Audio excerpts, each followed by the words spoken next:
Boa noite. Então, Deus criou os seres humanos à imagem divina, criando-os à imagem de Deus, criando-os macho e fêmea. Deus, então, abençoou e disse: frutifiquem e se multipliquem. Esta é a primeira criação do humano, a menos popular, a que a maioria das pessoas não lembra. Homem e mulher, criados juntos, à imagem e semelhança divina. Essa é a criação que acabamos de ler em Simchat Torah, em Bereshit. Estamos no Shabbat Bereshit, o Shabbat da criação do mundo e do ser humano. Todos sabem o que aconteceu, certo? Eva é criada a partir da costela de Adão. A cobra a convence a comer o fruto proibido e a sua punição, em última análise, é ter filhos com dor e ser governada por seu marido. Adão e Eva tiveram que deixar o jardim do Éden e eles, como todo ser humano depois deles, devem viver e morrer como mortais. Mas o que aconteceu com aquela mulher criada na primeira história da criação, aquela menos popular? Os sábios do Talmud também fizeram essa pergunta. Então, deram um nome a esta mulher, Lilith, e desenvolveram histórias sobre elas.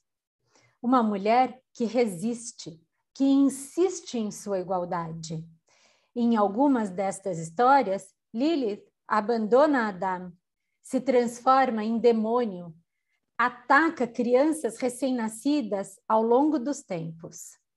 Se, por um lado, a imagem negativa da mulher independente, forte e igual foi a narrativa utilizada durante séculos, também é verdade que nos últimos 200 anos vimos essa imagem mudar e os valores de igualdade tomarem corpo nos mais diversos campos da nossa sociedade.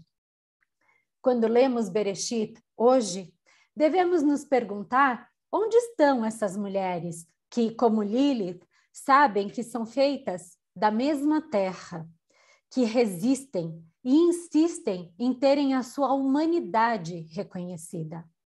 Pessoas como a famosa paraquedista Hannah Senesh, que disse: eu prefiro ser uma pessoa incomum do que apenas média. Quando penso em homem acima da média, não necessariamente penso em um homem famoso, mas em uma grande alma, um grande ser humano. Eu gostaria de ser uma grande alma, se Deus permitir. Pessoas como Regina Jonas, a primeira mulher a ser ordenada rabina. Nascida em Berlim em 1902, em uma família ortodoxa, Jonas começou a falar sobre o seu desejo de ser rabina quando ela era ainda uma adolescente. Aos 21 anos, se matriculou como estudante no Instituto Superior de Aprendizagem Judaica em Berlim, onde as mulheres matriculadas estudavam no curso de licenciatura. Mas Jonas declarou cedo que ela pretendia a ordenação rabínica. Mas quando seu professor morreu em 1930, Jonas lutou para encontrar um rabino disposto a ordená-la.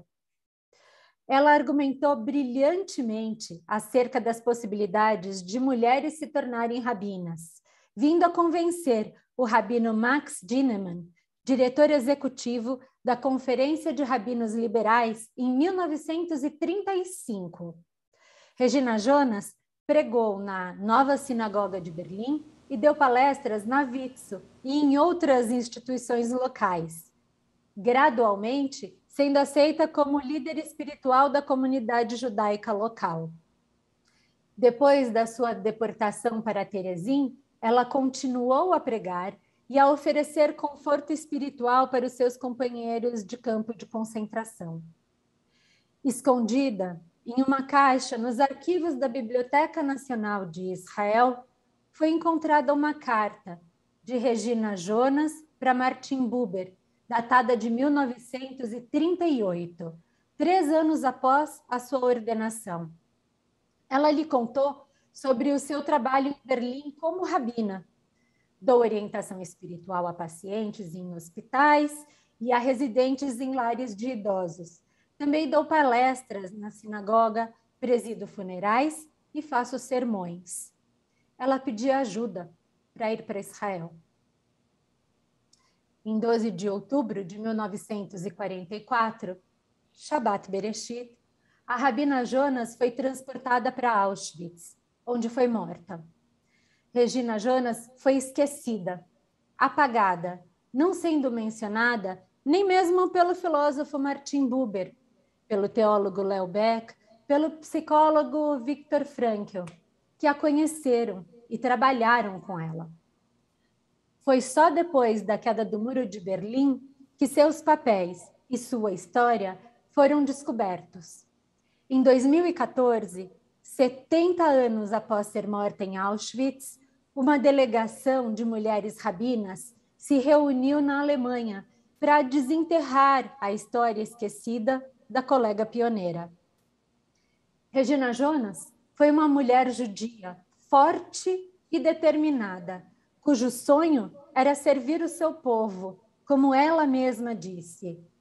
Eu, pessoalmente, amo essa profissão e, se possível, também quero praticá-la.